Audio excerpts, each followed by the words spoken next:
they can always call me or Nicole Picata, our program coordinator. Also, just please make sure you are on mute throughout this presentation. We don't want any background noise to interrupt our presenters' presentation that she has for us today. Moving forward, if you have a question, Crystal, are questions allowed during your presentation, or you prefer them at the end? No, please ask him when you think of them so we make sure we don't forget anything. Okay, perfect. So this will be more of an engaging. Everyone feel free to unmute and make sure that if you have a question, you may use the reactions located at the bottom of your screen. If you're using a tablet, it'll probably be on top. Make sure you just tap it and use reaction and use the raise hand option. If not, you could just simply raise your hand. I'll be in the background facilitating. And just unmute yourself and just identify yourself. Just because we are sharing the screen, it's kind of hard to see who's talking. So just say, hi, my name is Gwen, and I have a question or a comment, just an example, okay? Also, this presentation will be recorded for university purposes. We plan on keeping our archives. We want to look back into our classes that we were having remotely once we go, back to normal life. And also, we encourage you to ask questions throughout the presentation. You do not have to wait towards the end. This is our calendar of the month of April. Today we have Wildlife Virtual Tour. Later on, we're going to have Living Well for older adults, TED Talks next week, and we're going to have LA Opera, Alzheimer's next week. We're also going to have another virtual tour of LA Metro Art. And we're also going to have our Osher lecture series coming up this Wednesday with Cara de la Copa of Asian Technologies of Relaxation Techniques. That's something if you want to share out with a friend of yours, please let them know about our free remote classes. You do not have to be a member. Once again, I do ask for all of you to stick around towards the end. Once our presenter leaves, please complete a course evaluation. This is just for us to get your feedback regarding the teaching effectiveness and our curriculum in general. If you have any thoughts, please feel free to write them into the evaluation. Other than that, ladies and gentlemen, I do want to welcome our presenter today, Ms. Crystal Cotis. She's from the California Wildlife Center. Crystal, please introduce yourself and let us know what you have for us today in schedule. I'm Christy Lee. I'm the Volunteer and Outreach Manager here at the California Wildlife Center. We are actually located in the Santa Monica Mountains. So we're located in Calabasas, California. So we are a bit further from you guys, but we have volunteers who come from all over California. We also have animals that are brought into us from all over the LA counties. Let's see, I don't know, I think, yeah, that's pretty much it. We're very fortunate to have all of our volunteers and all of the rescuers who are able and willing to bring us patients, because without them, we wouldn't be able to be here. So we're gonna go over the California Wildlife Center.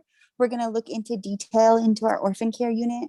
We're also gonna go over common things that you might find in your area. So animals that you would find, concerns that you should have, and then go over volunteering here at the center in case you guys are interested. Okay. So I'm going to share my screen.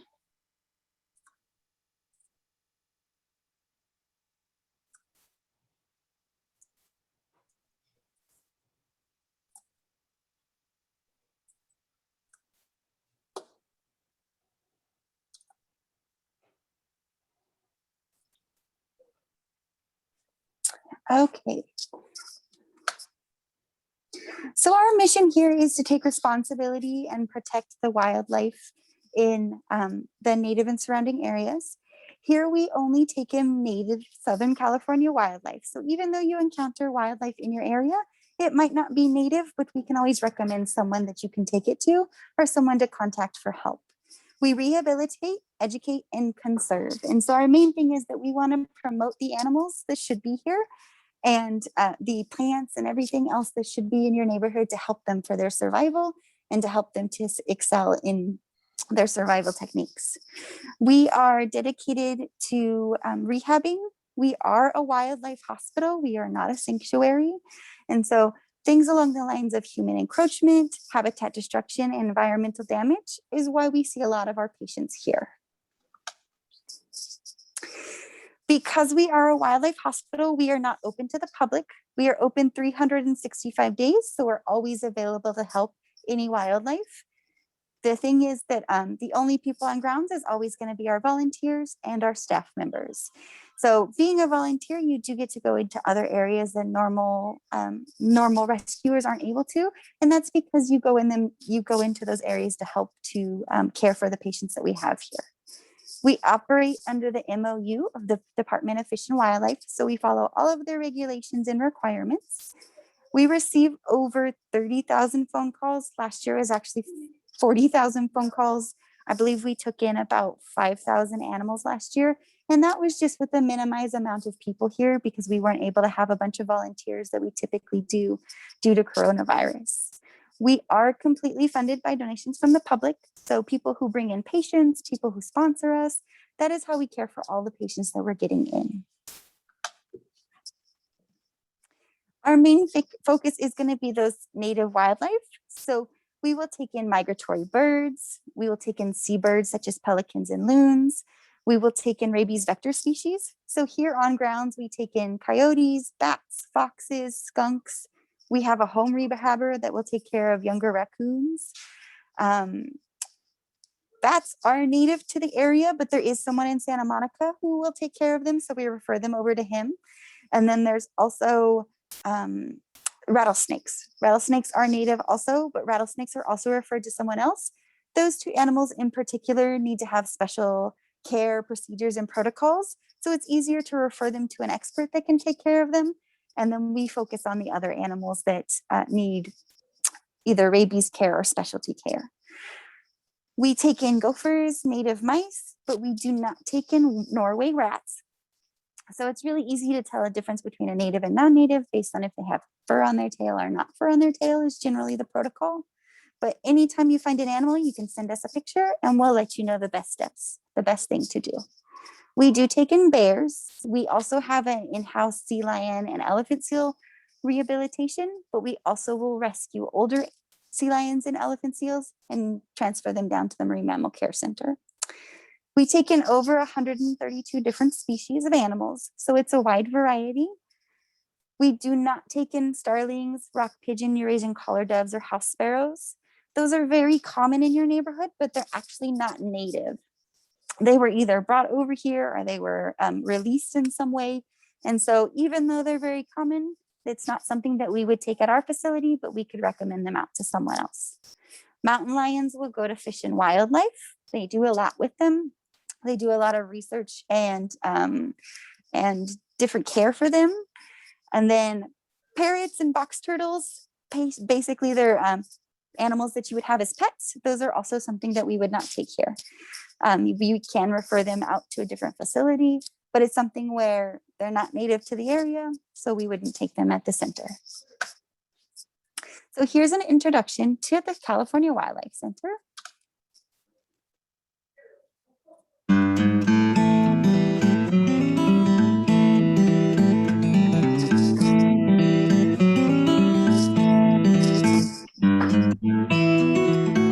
Welcome to the California Wildlife Center, located in the Santa Monica Mountains. We care for over 4,300 native California animals each year and over 160 species annually, with 60,000 animals helped since we opened our doors. While most of our animals come from a 50-mile radius, others might be brought to us from over 200 miles away. We are the only facility that is able to rehabilitate mule deer fawn, crows and ravens, marine mammals, raptors, songbirds, and many more, all under one roof. We receive over 30,000 calls each year and rely on a core of over 200 volunteers to support the work we do. We're not a government agency and receive no sustaining funding from any city, county, or federal entity. Instead, we survive on donations from private foundations and members of the public to be able to keep our doors open 365 days a year. Established in 1998, we've grown tremendously in that time. We have over 52 outdoor enclosures and are proud to say that we contribute to the health and diversity of the animals of Southern California for over 20 years.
So these are the patients we saw in 2020.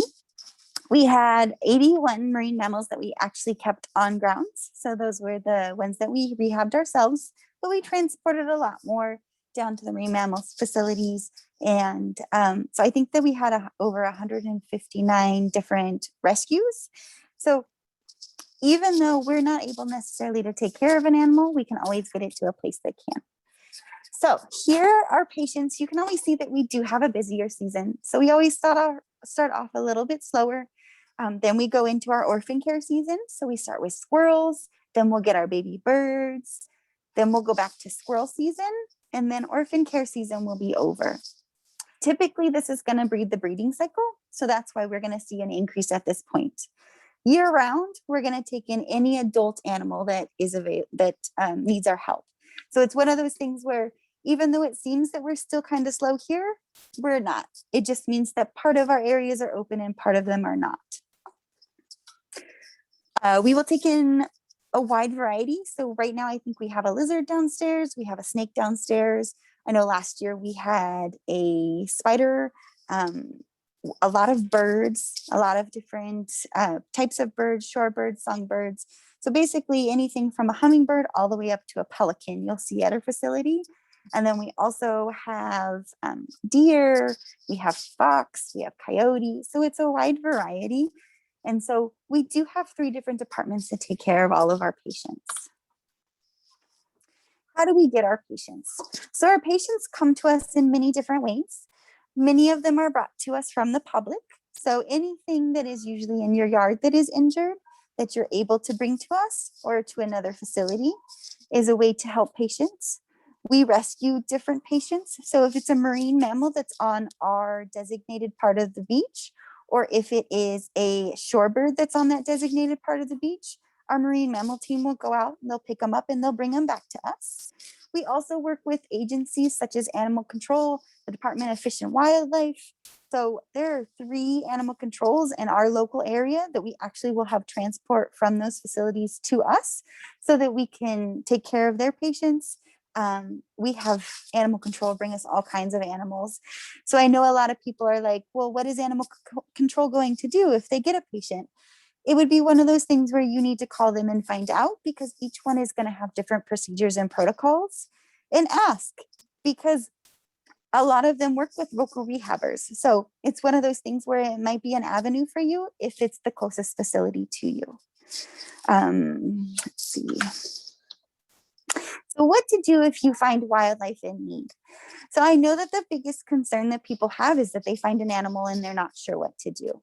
And so one of the main things that you can do is you can give us a call. What we're going to suggest is that you're going to text us a picture of the animal, where you're located and your concerns, because a picture is very important.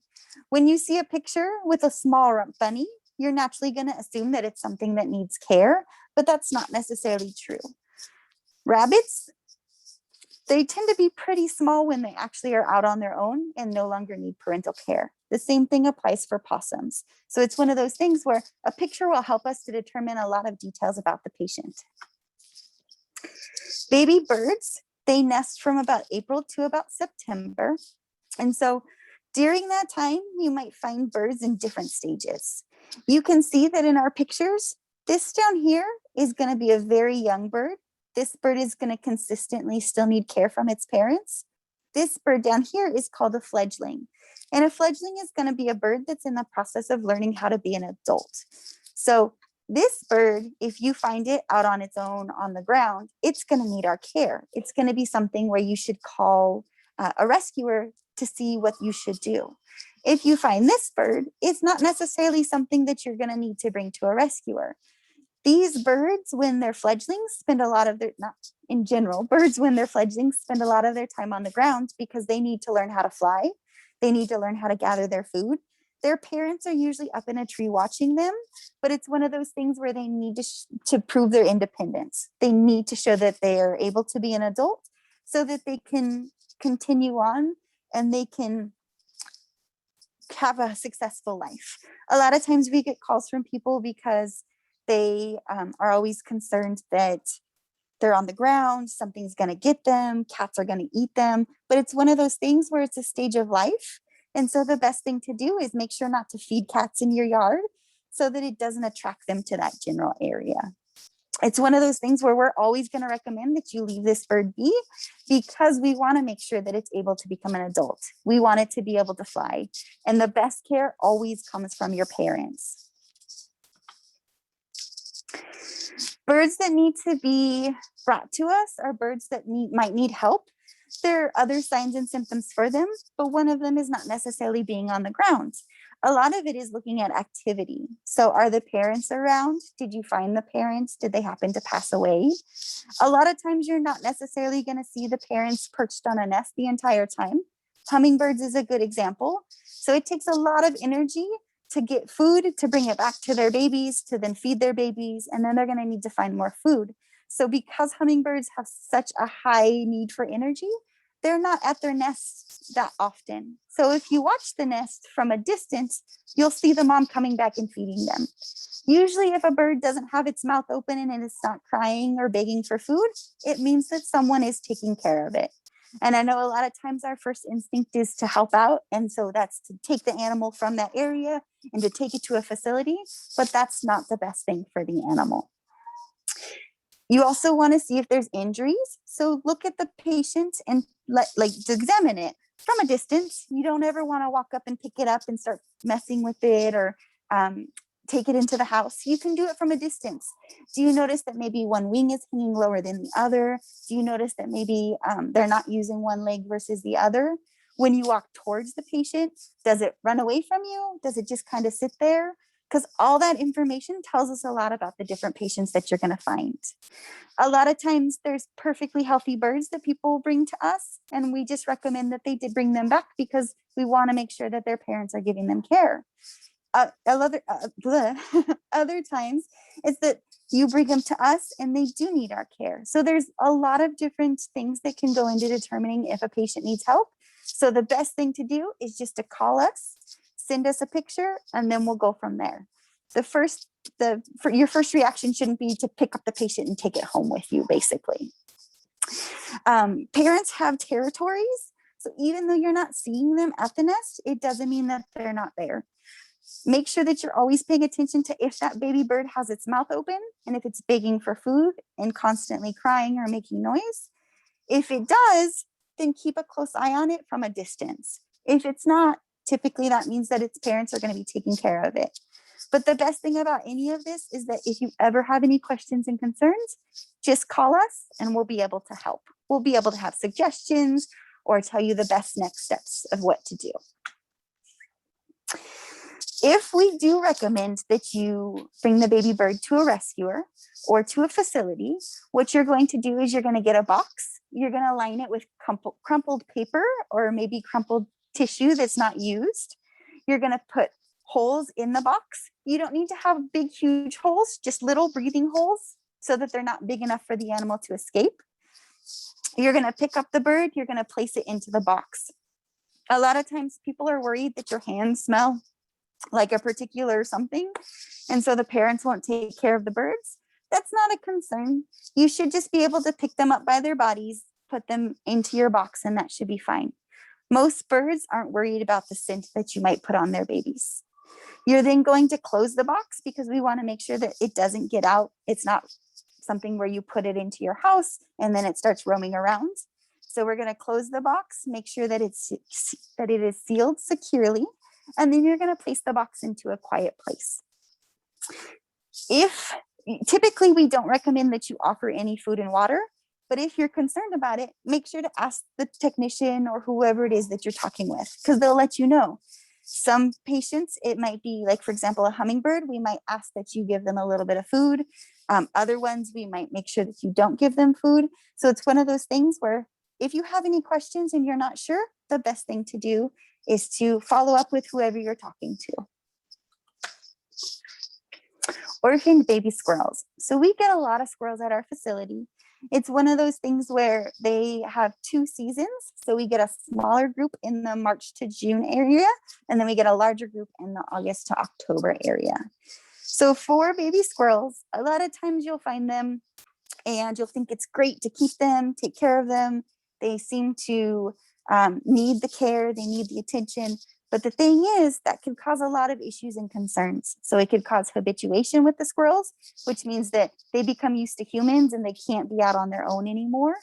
It might be that you overfeed them or underfeed them. Squirrels are notorious for eating and eating and eating and eating and not knowing when to stop. So it's really important that you take them to a licensed rehabber. The main reason is because they're trained on how to take care of them. They know the proper amounts to feed them, and they'll make sure that they don't habituate them. So they'll make sure that they're with another group of squirrels, so they act like squirrels instead of trying to act like humans. It's also one of those things that squirrels turn into the terrible teens. So once they hit a certain age, they're not nice anymore. The little ones tend to be very, yes. I have Janice Champion. She has her hand up. Janice, go ahead. You want to mute? Is that okay? Oh, Oh. okay. This was a question that I had for the birds. So I was, and it's not a baby bird question. I was walking along the ocean one time and I saw a western grebe, a full-grown western grebe that was in the surf, and it was just it sort of sitting tumbling there. back and forth? Yeah, it was just letting the surf, it was in the very shallow water, letting the surf just push it back and forth. So I picked it up and took it to the lifeguard station because I didn't know what to do with it. And they said that there was a bird rescue service around that would take them. So I don't know, but I was thinking, should I have picked it up or should I have just left it there? And let them come in, because it was in the surf, it was a question of whether in this particular instance, because it was in the surf and it was being tossed back and forth, I would say picking up was the best thing to do. There is always that concern because if they're feeling well, they tend to be a little bit aggressive, but it sounds like this one wasn't doing very well. So I think you did exactly what you should have. You can just wrap them in a towel, take them to the lifeguard station. I know that if it's on our beaches, so we are from Leo, Korea, all the way up to the Getty, then we work with the lifeguards. A lot of times they'll put them into a bird box and then we'll go and pick them up from them. So I think that was the right thing. If you come across one and maybe it's say it's a pelican that has a hook in it and it's still active and flying around, then I think in that case, you should keep an eye on it and then you should give us a call. Whereas if it's something like the poor grebe, I don't think it would have made it if you had left it out in the surf. Okay. Thank you. Thank you for rescuing it. Oh, you're welcome. Were there any other questions? Not at the time. If so, please feel free to unmute and just do identify yourself. That's all we ask so that we can look for you. Thank you, Christely. Yeah, I like that. That was a good one. I feel like that had a happy ending. So, so squirrels. Squirrels are always a good one. It's a really tough one because squirrels, when they're younger, tend to be something that I think pull heartstrings a lot more. Whereas once they turn into adults, they tend to be feistier. So there is that separation between them.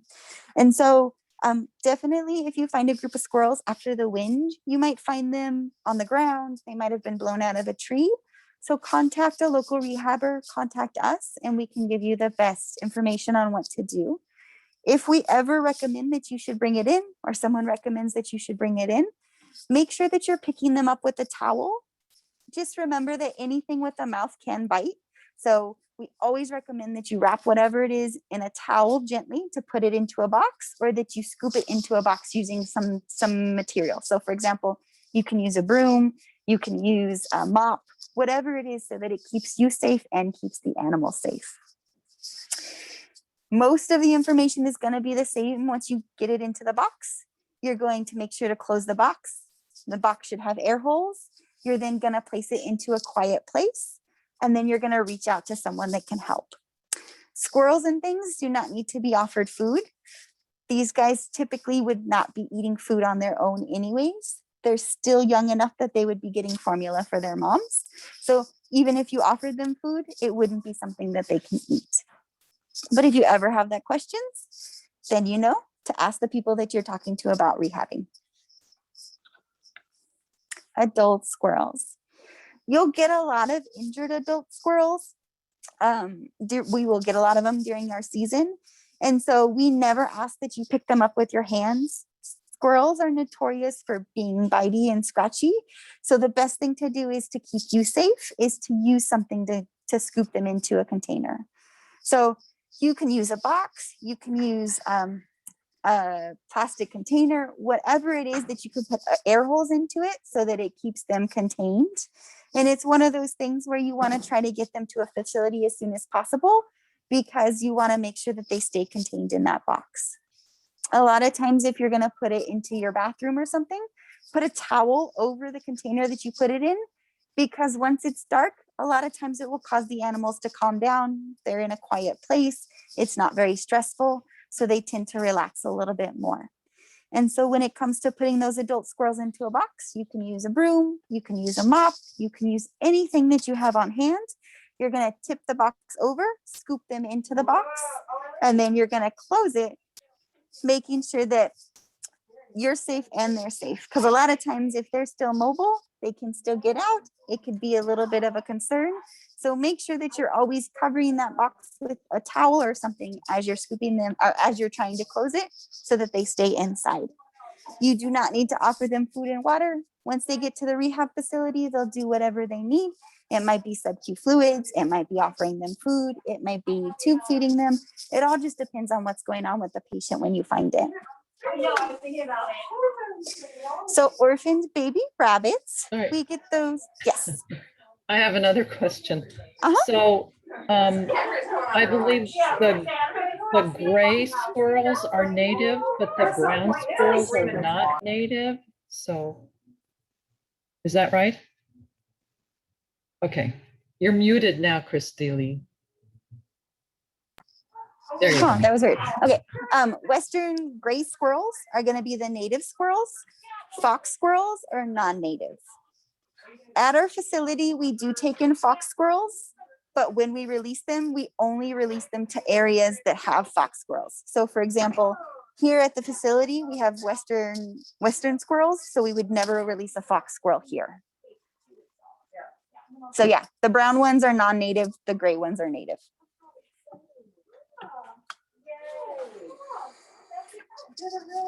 So we have our orphan baby rabbits. So they tend to nest in January to March. But a lot of times what you're going to do is you're going to find a small rabbit that your cat has caught or that your dog has caught.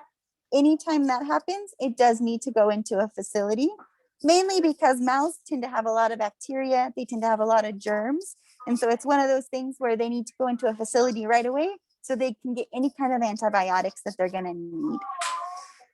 Rabbits do not thrive in captivity. They are really, really stressful. They get really, really overwhelmed. And so it's one of those things where with rabbits, we want to try to leave them with their parents as much as possible. When they're younger, like the ones on the top, if these guys are found by themselves and there isn't a parent around, these guys do need to go to a rehab facility because they're still eating formula and they're going to need care. This rabbit doesn't look very big, but it actually is able to be out on its own. This is about the size that we expect to see of a rabbit that has separated from its family and is off on its own. These tend to be the ones that your cats and dogs are going to catch because they're still learning how to get away. They're still learning how to take care of themselves. So it's pretty common. We understand that it happens. It's one of those things where you'll try to avoid it. You'll try to stop it. You'll try to help it. But we understand that it's going to happen. It's natural. Your dog's going to bring you a present. The present's going to be a rabbit. The most important thing is just to get it to a facility that it needs to go to. So when they're 4 inches long, they have fur. They look like mini adults, erect ears. They're able to be independent. And 4 inches is not very big. 4 inches is only about this big. I would say it's probably a little bit shorter than a dollar bill. And so you can always make that measurement. You can always take a dollar bill, kind of put it next to them, see if you think it's the right size, take a picture of it, and then send it to us and let us know. And we will be able to help you to let you know if it should be out on its own or if it shouldn't. Rabbits tend to be very skittish. They tend to run away and they tend to get very stressful. So what you're going to do is you're going to line a box. You're going to put air holes in it.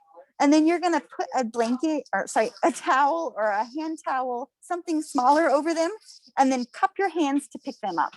If not, a lot of times they'll try to kick off with their back feet, or they'll try to get away. So the best thing is if you cup your hands around them, you can basically cover most of their body and then put them into a box. You're not going to offer them any food and water in a very stressed state. They're not going to eat any food and water. And usually when something happens, they're going to need to get sub-Q fluids, which is actually an injection of fluids and nutrients instead of orally eating it. Well, it's $53.95. Sorry. Okay. For our adult rabbits, it's the same thing. So usually they're just bigger. They might have a foot injury. They might have something else that's going on with them. You're going to do the same thing for them that you do for a younger rabbit. Because they are high stress, if you have to chase them around to get them, let them be. You're just going to monitor from that point, because chasing after them can cause them to be super high stress and can cause them to have other issues and even possibly pass away. So it's one of those things where if they're not easy to catch, then we're going to leave them be. When it comes to rabbits, because they do pass away very easily just due to stress, we're going to limit all of our talking, we're going to limit our loud noises, and we're going to limit how we handle them. So try not to peek into the box to see if they're okay, because that's going to stress them out. And so they have an increased possibility of not surviving. You'll also come across a lot of possums. So possums are from March to June and August to September. So adult possums are actually possums that can be on their own are actually 6 inches long. And so that is about the size of a dollar bill. So if you put a dollar bill next to a possum, nose to the base of its tail should be about 6 inches, and then it's able to be on its own. A lot of people will call us and be worried about possums because they think they're too young. They don't know what to do. And really, that's perfectly normal. They should be out and about. These guys should only be out during dusk and dawn. They shouldn't be out in the middle of the day. So if you find a patient in the middle of the day, then you should give someone a call, because that's not normal behavior. A lot of times when you walk up to them or when you walk around them, they'll open their mouths. That's their defense mechanism. They open their mouths and try to seem very scary. It doesn't mean that they're going to bite you. It's just something that lets you know that you should keep your distance. So always keep that in mind. Collecting them is going to be the same way. You're going to put a towel over them. You're going to scoop them up. You're going to put them into a box, put them in a dark place, and contact a facility. Possums do not need offered any food and water, but you can always ask. Marine mammals. So marine mammals are a little bit different. The reason is because marine mammals are big, marine mammals are scary, and marine mammals should not be picked up by the general public. So for marine mammals, we take sea lions and elephant seals here. And so you can see the difference. Sea lions have visible ear flaps. Elephant seals do not. They also have different flippers, and they also are going to move very differently. These guys kind of lay on the beach. They look like sausages. These guys move around a lot and they run very quickly. And so they each have their own season. Right now, we're currently in elephant seal season. So you might go on the beach. You might find a couple of them. So a lot of times the animal, you need to think about if the animal showing this normal behavior. So for example, sea lions and seals will put themselves on the beach. It's called hauling out, to get some sun, to sit around. That's normal behavior. If it's a younger one or a super skinny one, if it doesn't go back into the water once it starts to get colder or the sun starts to set, then it becomes a concern. If it's on the beach from the time that you go on your 6 in the morning walk to the time that you go home at 5 o'clock for dinner, that's a concern, because that's a really long time for them to be out on the beach by themselves. You never want to do anything with them. So you just want to keep your distance. You want to make sure that you keep dogs away from them. You don't ever want to touch them, pick them up, go over there, because it'll surprise you that a marine, hold on one second. Thank you. It will surprise you because a marine mammal will seem perfectly docile, laying down there, no problems, no issues. But actually, that's not the case. They can move very quickly without knowing about it, without any preamble that it's going to move or to bite. There are differences. Harbor seals a lot of times will leave their pups ashore and then they'll go back into the water to eat. It's one of those things where that's normal behavior, but if you hover around the pup or if you're around, the moms won't come back up to the ocean, up onto the beach to get them. So if it's a harbor seal, you want to make sure you give them a long distance. You want to make sure you're not hovering around because you will scare off their mom. They will just be sitting in the water. They'll just be waiting for you to leave before they come up to the beach. That's not the case for sea lions and seals. They don't have a problem coming up. If their pup is on the beach, they'll come up, they'll try to protect it if they need to, but that's not the case with all animals that you're gonna find, or all sea lions or seals. A beach whale, dolphin, or porpoise should never happen. So if you ever find a beached whale, dolphin, or porpoise up out of the water, what you're gonna do is you're gonna make sure to call someone immediately. You never wanna push them back into the water. Usually that's people's first reaction is that, oh, I'm gonna help, I'm gonna push it back into the water. That's actually not something to do, because if they're up on the beach, it means that there's something seriously wrong. All of these animals, just make sure you observe them from a distance. Make sure that you keep dogs away. It's one of those things where contacting someone to let them know what's going on is the best bet, because you shouldn't try to rescue a sea lion and put it in your car. It's not going to end very well, I promise. So bats, deers, bobcats, coyotes, foxes, mountain lions, raccoons, and skunks. For all of these, they're all rabies vector species or a larger animal that should be contacted. You should contact your animal control. It's never something that you should try to take care of on your own. Make sure to keep eyes on it, visualize it. If it has an injury, that way you can report it. No one is going to come out and move a healthy animal. So if you have coyotes in your backyard, you have coyotes in your backyard. There are deterrents to protecting your pets, like don't leave food out at night or trim your trees up so that there's not bugs or anything that they're going into your yard for. But it's one of those things where a healthy coyote is going to stay in your yard. If it's something where it's a raccoon or it's a fox, those are actually rabies vector species. So those you need to have special handling and special vaccines in order to care for.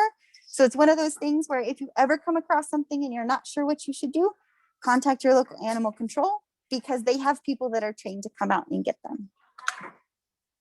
Okay, so I'm going to go through a little bit of ICU, and then we're going to go into the different areas that we have here at our facility.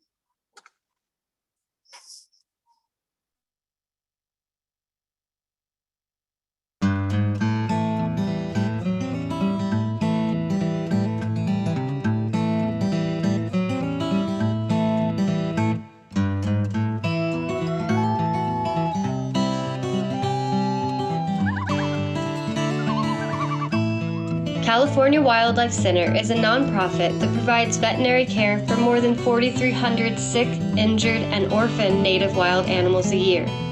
Once recovered, the animals are returned to the wild. We treat more than 160 species, from hummingbirds to elephant seals. We have a full-time staff, veterinarian, and state-of-the-art medical facilities. Hi, my name's Dennis. I'm the hospital manager at California Wildlife Center. California Wildlife Center has a department that is dedicated solely to orphaned animals. It's called the OCU. This department helps animals as small as baby hummingbirds that weigh less than a penny to squirrels, mockingbirds, possums, mourning doves, skunks, and more. The OCU is highly seasonal and is busiest in the spring and summer months when orphaned animals are found by members of the public. Assisted by volunteers, OCU will help over 1,000 orphaned animals each year. What is a typical day in OCU like? Well, a typical day in OCU involves a technician and an intern coming in and checking out all the patients from the day before, make sure everyone looks healthy and make sure no one needs urgent care. The second thing is to prepare for feedings. So we have many different species of birds in here, so a lot of them require different things. Some want worms, some need like doves need a specific formula, finches need a specific formula, crows and ravens eat specific things. So then we have to make sure we prepare those quickly in the morning and get ready to feed. And then we go to our iPad and check out the database to see what kind of medications all the animals are on. Make sure we draw those up and then distribute those also as we're doing our first feed with the animals. As we're going through, we're cleaning and doing health checks on everyone to make sure no one has had any kind of injuries that were missed on initial exams or maybe have hurt themselves while they're in care. And then we set up our timers on the board over there. You know, our youngest are fed every 30 minutes, oldest are fed every 2 hours. We get our board set up, get our times arranged for the rest of the day, and then just go at it. And just timers go off, schedules are made. Some birds are tubed 4 or 5 times a day, so it's just a constant rotation of feeding and cleaning for the rest of the day. Why does the OCU need to exist? Well, OCU needs to exist because people find lots of orphaned animals during the spring and the fall when squirrels and possums are around. Mothers are hit by cars, trees are trimmed, cats are killing the mom birds, babies are abandoned, and they typically fall out of the nest when they are in dire straits, when they're usually starving or just seeking shelter. They get restless and fall out. So people find them, and it's our responsibility, we feel, to care for them and give them the best care we can while they're here and release them back into the wild. What are the species most commonly found in the OCU? The most common animals we see in OCU, the most common species of animals we see in OCU are fox squirrels, because they have 2 seasons. So we get baby fox squirrels in. They're a little bit older than ones that are usually found in the nest. We have someone who helps us rehab them when they're much younger, and then they come here when they're a little bit easier to take care of and don't require as many hours and specialized one-on-one care. The most common species of bird that we get are kind of in between mourning doves and house finches. So we get lots and lots of mourning doves in the spring and summer because those guys leave the nest fairly earlier than other birds and are a little bit more immobile when they are on the ground as fledglings. They do just kind of hunker down until you are almost ready to pick them up, and then they flutter around a couple feet. They're also easy targets for cats. So mourning doves are also easy targets for cats because they are a little bit bigger than other baby birds and not quite as mobile. So they're just sitting ducks for cats. Why are animals brought to the OCU? The most common reason an animal comes to the OCU at CWC is unfortunately kidnapping or bird napping.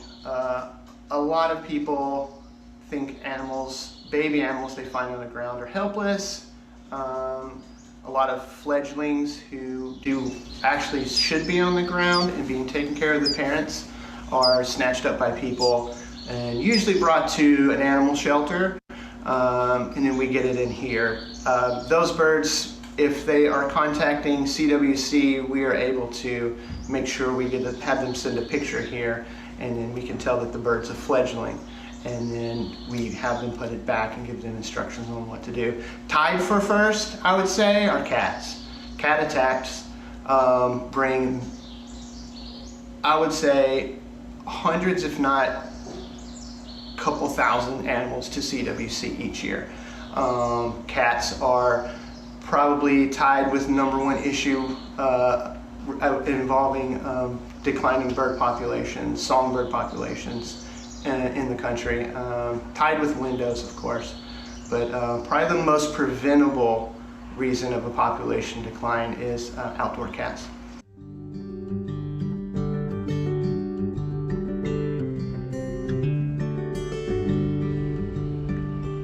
What to do if you find a baby bird. Okay. He brought up a good point, one that I didn't mention. But window strikes are also a common thing that we're going to see here. And so you can always go online and look at the different options you have for window strikes. Usually, if you have a big window that has a nice view, you can put streaks of tape on it. You can put streaks of soap on it. Something that lets the bird know that there is a big window there, because they're not going to recognize the window. And so I do know that this is the time of year when we're going to start to get a lot of calls about window strikes. So make sure to think about that. It won't block your view. You'll still be able to see, but it also will protect the animals that are around you. Okay, do we have any questions up to this point? No? Okay. No. So now I'm going to go into volunteering here at the California Wildlife Center. So in order to I'm be a sorry. This Yes. is Susan Washington. I have a question. I had put it in the chat. Yes.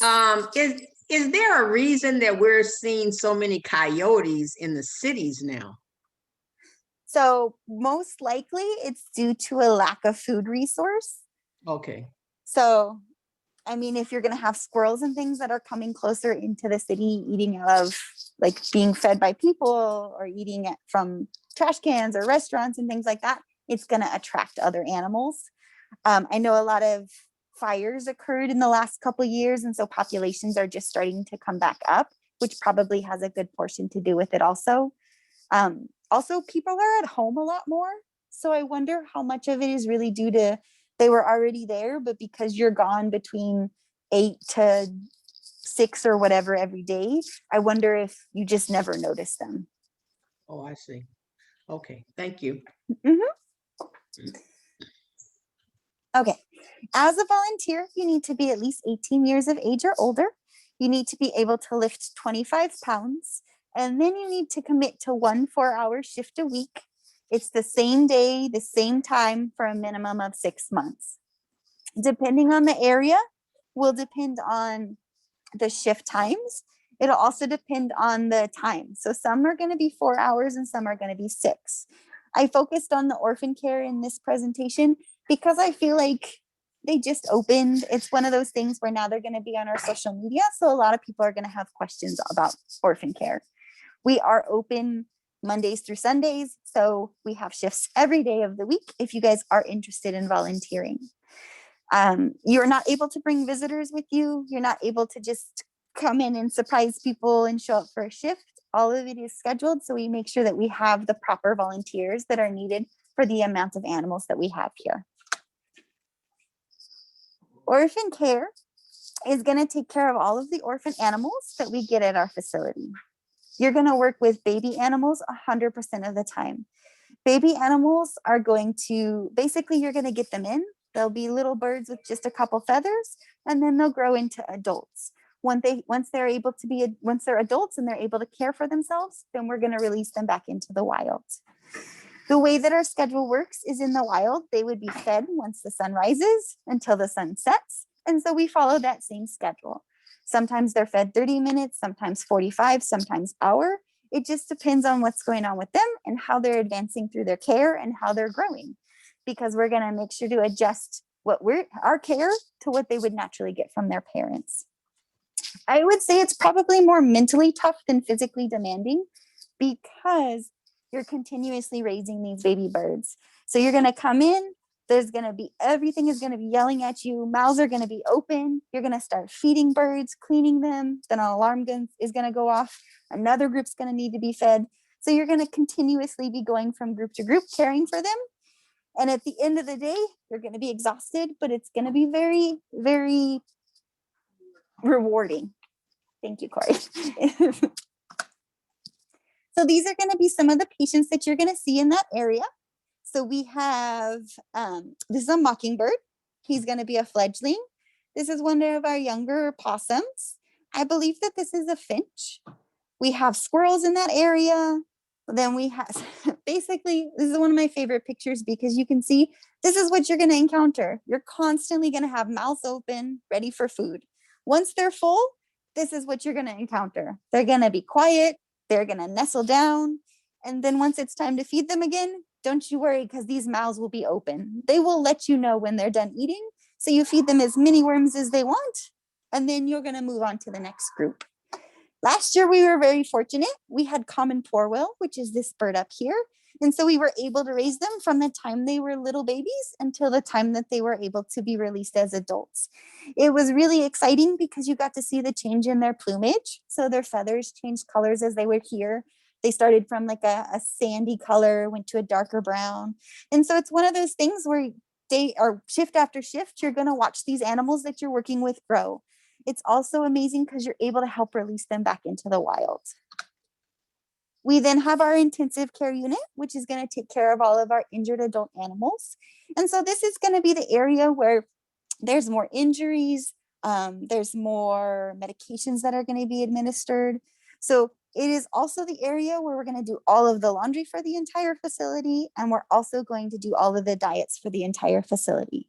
It's where patients first are going to come. So we're going to bring them into the ICU. Then they're going to be taken to the facility or the area that they should go to. Orphan Care, transferred to another facility. So there's a lot that goes into the intensive care unit.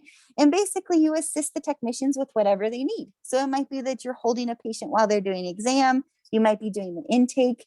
You might just be doing a lot of dishes and laundry, because we have a ton of dishes and laundry, because every time something eats, it's going to poop. Every time it poops, we're going to clean it. So this area is very different. The animals that you encounter, it's going to be more, so it's going to be adults. So you're going to encounter the same birds. They're just going to be adult versions. You're also going to encounter raptors such as owls and hawks. This will also be where our shorebirds will go. So it could be pelicans, it can be cormorants. And so it's going to be a different variety of patients and a different variety of work depending on what you're interested in helping out with. I would say that it's physically demanding and mentally tough, because this is also going to be the area where we get a lot of patients that aren't going to necessarily survive. They might have serious injuries and pass away overnight. So there's a lot more that goes into the intensive care unit, whereas the orphan care unit, you're raising them. So they pretend they are pretty much doing well when they come in. The intensive care unit is going to be those patients that are touch and go, that need constant care. So these are going to be some of our intensive care patients. So we get our skunks in this area. We had a lizard last year, get a lot of raptors. So you have a lot of owls, hawks. This is also going to be the area where we get our deer. So this deer came in when it was younger. It had leg injuries. We helped to raise it till it was time it was an adult. And here at our facility, we only take in younger deer. We don't take in adults, just so you guys know. Then we have our marine mammal rescue and rehabilitation unit. And so that unit we went over, they take care of seals and sea lions, and they're going to rescue out on the beach. It's a very unique program. There are not very many of them. And so it's one of those things where if you get a chance to volunteer in that area, it should be something you're very proud of. It's really hard to get into, and it's unlike anything you'll do anywhere else. I can guarantee that. So the patients that we're going to get in this area, we have our elephant seals. You can see them sleeping. We have our sea lions. It's one of those things where if you're in marine mammals, you constantly have to make sure that you're on your feet, that you're paying attention, and that you're vocally telling everyone what's happening, because you have to speak over the loud animals that you're working with. Here we provide supportive care. So we're going to do anything that the patients need while we're here. We rehabilitate. So we're going to get them any kind of care that they need. So we can do surgeries, we can do x-rays. Over here, one of our volunteers creances. So what she does is she's going to take some of our raptors that are recovering out. She's going to test fly them. So basically to see how they're gaining flight, how their wings are improving, can they maintain their flight? We're repairing injuries here. We can always do x-rays, basically any medical care that they're going to need. We do a lot of diagnostics. So we do a lot of x-rays to see what we find. We do a lot of fecal tests. And then our vet will always examine. And so it's something where you guys would not be, you wouldn't do the x-rays, but you would help with the x-rays. You could always learn how to run a fecal test. We run a whole bunch of them.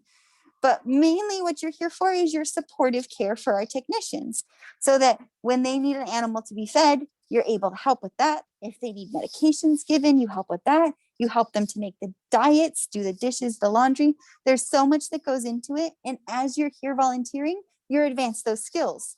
So in the beginning, you're not going to know what you're doing. You haven't had experience. You're going to learn your training. And as you advance, the more you're going to be able to do. Here we did surgeries on two different, so in this one, it's a coyote. So this coyote came to us from animal control. When it came in, it had an injury. While it was here, it actually injured itself a little bit more. And so we realized that being here was very stressful to it. And so what we did is we repaired its injury. And as soon as it was able to, we released it back out into the wild, because each case is going to be very different. Sometimes having a patient here for 6 months is needed. Sometimes having a patient here for 2 weeks is needed. And it's going to be very dependent on the patient itself. Over here, we had an owl. So we actually ended up doing an eye enucleation. So we removed one of the owl's eyes. For an owl, that's perfectly fine. What they're going to use to find their food is going to be their hearing. If it was something like a red-tailed hawk, then that wouldn't be okay, because a hawk is going to need to have its eyesight, because it's what it's going to use to find its food and survive out in the wild. So we take all of that into consideration. Here, we believe this hawk had rodenticide poisoning. So you can actually see they're placing a catheter. And so were able to do a blood transfusion. We also release. I think this is probably one of my favorite things. I hope it's one of the volunteers' favorite things. So any patients that we have here, you're able to release back out into the wild. Some of them we do a soft release, like our squirrels. So people will take them home and slowly release them, offer them food, because they come to us as orphans, so they don't understand what to do out in the wild. And so we make sure that we cover all those bases and care for them. Others are going to be a hard release, like this hawk. He was from the wild. He was an adult when we got him. So we took him back to an area that he was from, and we released him. We have coyote release. Basically anything that is here, all of our volunteers are able to release. There are also other ways to help. So say that you're not interested in volunteering, or you're not able to volunteer at this time. You can also add us on your Ralph's card, because then we'll get a percentage of what you spend at Ralph's. You can add us on your Amazon Smile. So they send out part of purchases to local nonprofits that you have on there. You can like repost our Facebook. The main thing that I want to do is I want to make sure that people know about us and know that there's someone to help. Because I feel like the worst thing is that when you have an injured animal and you don't know what to do, you get scared, you get worried, and you might do the wrong thing. So now you know that we're here to help, and we can help with anything that you have. A lot of our volunteers, instead of getting birthday presents, have people donate in their name, which is always beneficial. So it's one of those things where if you can't be here to help the animals, you can always help in a different way. Okay. Do you guys have any questions about volunteering?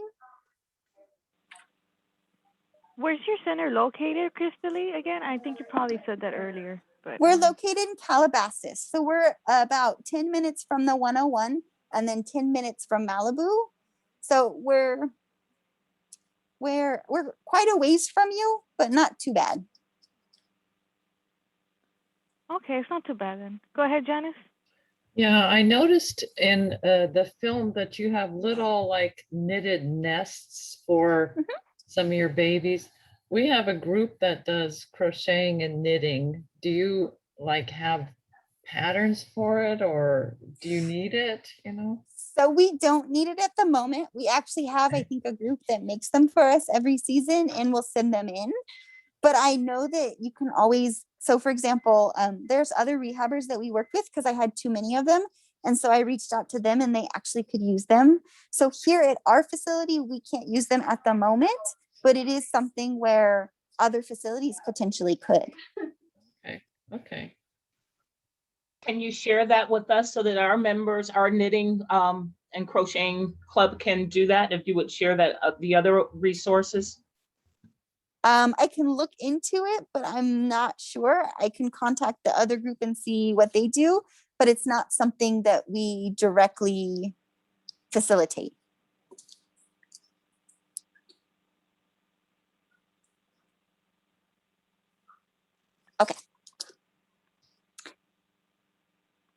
Were there any other questions? Questions or comments? I have a question, Christy. I think you probably mentioned it at the very beginning, but I'm in the office. I'm kind of like working behind the scenes. But where I live, I have this mandarin tree. I always get, I think I'm not sure if they're finches, but they're baby birds. They nest there, and because right now they're trying to fly, and my neighbor, she has cats, so they're always going on our lawn. So I usually just pick them up. I don't use a towel because they're there. I feel like I kind of panic, and I just pick them up. I put them back on the nest. My scent could stay on them, right? And the mom could reject them. Is that true? No, that is not true. So it's a myth that your scent is going to transfer to the birds that you pick up. Most birds have a horrible sense of smell, so it's not going to be an issue or concern. The one thing that is an issue and concern is that when you move them from wherever they are, they're not gaining that experience. And I know, unfortunately, it's really tough because there's cats in the yard, but it's one of those things where they're going to have to learn how to get away from cats and how to survive without them. Feral cats are very, very common in neighborhoods. So it's a tough one. And I know we get a lot of calls about it because people are worried about it, but it's more, we should leave them on the ground unless you see a cat and you think there's like an immediate threat, because we want to make sure that they're able to gain the skills that they need. But yeah, no, your scent's not going to transfer. Their parents are still going to take care of them. Even if their parents see you pick them up and put them on a tree, their parents, it doesn't make a difference. Okay, good. Thank you. Go ahead, Janice. I have another question. After you release them, do you track them to see how well they're doing, or if they get hurt again or something? It depends on the animal. So with birds, no, because there isn't a database that records that. If we became part of a program that did have a database, then we would ban them and we would figure it out. So with the birds that we get in, we do not. With the marine mammals that we get in, we do. So they work with NOAA, and NOAA is so part of NOAA is they record all of the data from rehab facilities. So we tag all of ours. So if you ever go on a cruise or you go on a boat and you see that there's some that have orange tags or yellow tags, that means that those sea lions and seals have been in a facility before. So we tag all of ours. We're able to look at them and see if they've restranded, if they are doing well, if they're not doing well. And it's one of those things where we've had marine mammals that we've had at our facility restrand further down the beach because they're just not thriving. And it could be for many different reasons. So they go to another rehab facility, and then they get more care and they get taught how to eat again and everything that they need, and they can be released back into the wild.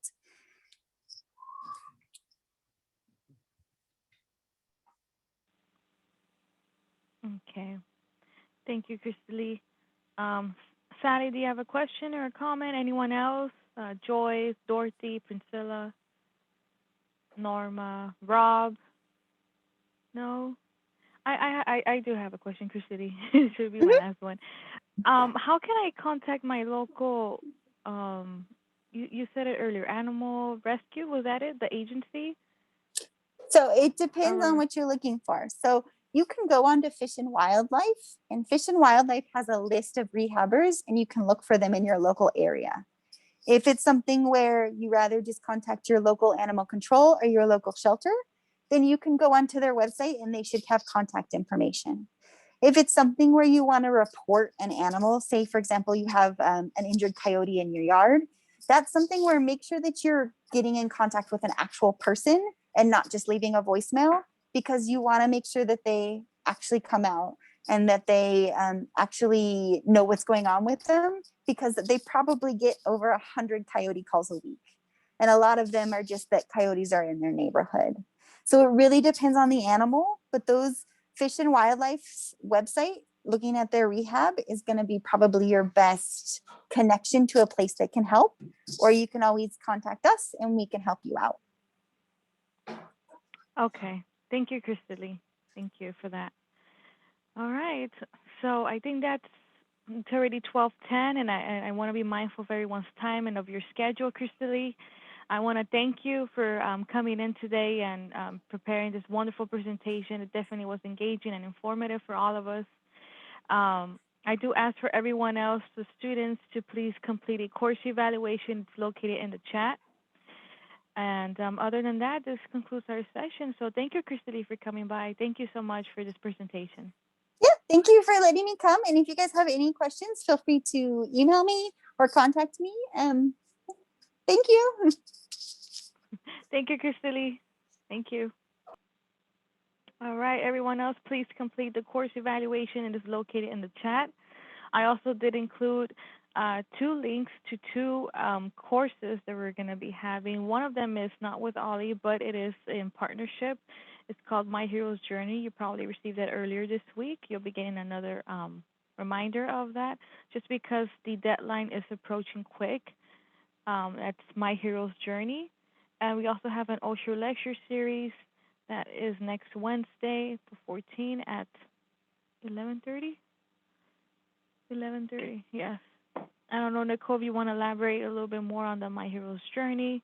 I think there's a deadline for that class. Sure, yes. My Hero's Journey is only open to Ollie members in collaboration with the National Resource Center, who is the professional organization, if you'd like to call it. And forgive me, I'm having problems with my video right now. But it's the National Resource Center gets together all 124 Ollies and is kind of our go-to. So right now they are presenting to special service clients, which Ollie at CSUDH is one to enrich our curriculum. They're inviting us to new opportunities, as you could possibly see in the weekly. So this one right here, this particular event, My Hero's Journey, it's a workshop series from May 15th through the 18th. It is only open to Ollie members. If you'd like more information about it, I think that it's the leading scholar of the world of mythology and comparative religions, Joseph Campbell. He is, his story, all of his hero stories are designed to impact critical wisdom about challenges, sacrifices, and transformation. So please, the hero, he has a classic, an outline, and the hero with 1,000 faces. So I'm not familiar with the course. I do hope that Ollie members, our members will attend. The last I know, we've been announcing it. I think this is our 2nd week, but we don't have anybody from Ollie attending. So I don't know. I hope that it's of interest to individuals. There it is. Thank you, Heather. I got it. All right, thank you. I didn't realize it was 2 separate things until now. Thank you for clarifying that. Okay. Okay. All right. Thank you. All right. We hope that you like everything that we're trying to do for you. We still need helping committees.